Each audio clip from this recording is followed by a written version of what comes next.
ये बार बार संशोधन के नाम पर किसानों को भ्रमित कर रहे हैं और अब तक 6 बार तक हमने ये संशोधन कर दिया, हमने वो संशोधन कर दिया, जबकि किसान संशोधन नहीं चाहता है। पूरी तरह से तीनों बिलों को समाप्त करना चाहता है, खत्म करना चाहता है और तीनों बिलों को बिल्कुल एकदम नेस्तनाबूद चाहता है। ये है कारण और ये आज भी यही करेंगे। संशोधन की बात मुझे तो नहीं लगता कि ये लोग कर पाएंगे और किसान जो है इस बात पर अड़ा है कि ये बिल खत्म हो और सरकार इस बात पर अड़ी है कि हम वापस नहीं लेंगे, हम संशोधन करेंगे। अरे भाई संशोधन क्यों करोगे, वापस लो।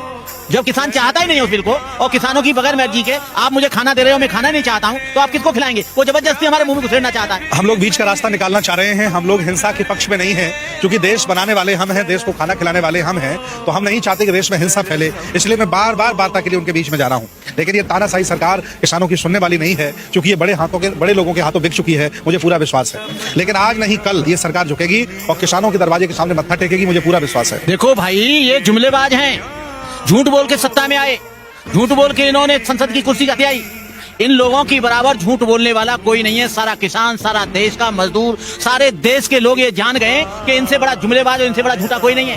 पहले जब ये सत्ता में आए तो कहा इन्होंने 15-15 लाख रुपया मिलेंगे, काला धन वापस होगा और 2 करोड़ लोगों को नौकरी मिलेगी। अब 2 करोड़ नौकरी तो नहीं मिली, वो संस्थान और बेच रहे हैं। इसी तरह से ये किसानों के खेतों को बेचेंगे, किसानों को बधुआ बना देंगे, किसानों को ये गुलाम बना लेंगे। ईस्ट इंडिया कंपनी है ये नई ईस्ट इंडिया कंपनी आई है। पहले वो ईस्ट इंडिया कंपनी थी जिसने देश पर कब्जा किया। अब ये अडानी और अंबानी ईस्ट इंडिया कंपनी आ गए जो देश पर कब्जा करने के लिए चाह रहे हैं। अब किसान जाग गया है। किसान इतना बेवकूफ नहीं है, किसान पढ़ा लिखा है। किसानों में MA PhD भी है, डीलिट भी है, किसानों में डॉक्टर भी है, इंजीनियर भी है। अब पहले की तरह बेवकूफ नहीं है। इनको, इनके बाप को भी ये बिल वापस लेना पड़ेगा और किसान इससे ज्यादा कम पर समझौता नहीं करेगा। संशोधन के नाम पर ये फिर गुमराह करना चाहते हैं। कभी गृह मंत्री को भेज देते हैं, कभी रक्षा मंत्री को, कभी कानून मंत्री को। इनकी जरूरत नहीं है। कृषि मंत्री और प्रधानमंत्री सीधा आ जाओ, कहते हैं कि बिल वापस ले लिया भैया, आप अपने घर जाओ। उनको पहले वचन और वादा कर चुका है अडानी अंबानी को।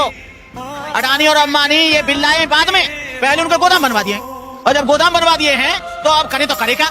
गले में हड्डी ऐसी फंसी है, यदि वापस लेते हैं तो दोनों पूंजीपति घराने नाराज और नहीं वापस लेते हैं तो इधर किसान नाराज। अब उसको कोई रास्ता दिखाई नहीं दे रहा है। इसने तो ये सोचा था कि किसान बेवकूफ है, मान जाएगा और किसान तो ऐसा है कि उसको कैसे भी भरमा दो। लेकिन किसान जब उठ खड़ा हुआ, 3 महीने से पंजाब में आंदोलन चला, अब उत्तर प्रदेश में आंदोलन चल रहा है, मध्य प्रदेश में आंदोलन चल रहा है, बिहार में आंदोलन चल रहा है, हरियाणा में आंदोलन चल रहा है। पूरे जब देश के किसान जाग गए तब इनको पता लगा कि मैंने तो बेकार इनके गोदाम बनवा दिए। अब गोदाम बना दिए उनके अरबों रुपए के, तो अब क्या करेंगे कि यदि ये वापस बिल लेता है तो इसको रुपया नहीं देंगे वो इलेक्शन लड़ने के लिए, और रुपया नहीं देंगे तो सत्ता में कैसे आएंगे? तो ये चक्कर है। सुना, अभी EVM खत्म हो जाए, ये कल सत्ता में हट जाएंगे, दूसरे लोग आ जाएंगे। ये EVM भी बड़ा खतरनाक है, यही बच्चा देता है राजनीति का, यही कुर्सी और MP पैदा करता है, कोई वोट इनको नहीं देता है। तो ये कारण है भैया, क्या करें? अब फंस गए ये चक्कर में। ये जो बिल ला रहा है इसे कौन कह रहा है? तू बिल्ला नहीं, मैं पूछ रहा हूँ, किसने कहा? जबरदस्ती बिल पे ले जा रहा है।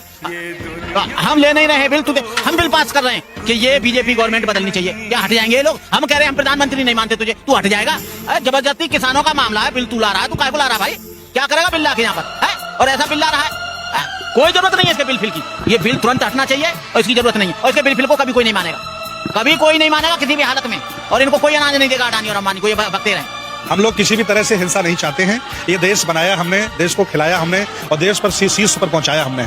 किसान ही देश में IAS PCS जज देता है, बॉर्डर पर लड़ने के लिए सैनिक देता है। इसलिए किसान हिंसा नहीं चाह रहा है। किसान कह रहा है कि भाई शांति से सरकार मान जाओ और बिल वापस कर लो, इतनी सी बात है। वो लोग पता नहीं क्यों प्रेस्टीज इशू बना के बैठे हुए हैं। देखिए 3 बिल हैं, तीनों को हमने पढ़ा हुआ है। हमारी जितनी भी पुरातन मंडियां हैं उन मंडियों के सामने अडानी अंबानी मंडी बनाएगा और थोड़ा महंगा खरीद लेगा, लेकिन तब तक हमारी पुरानी मंडी खत्म हो जाएगी। ये किसानों के हित में नहीं है, किसानों का नुकसान करने वाला है।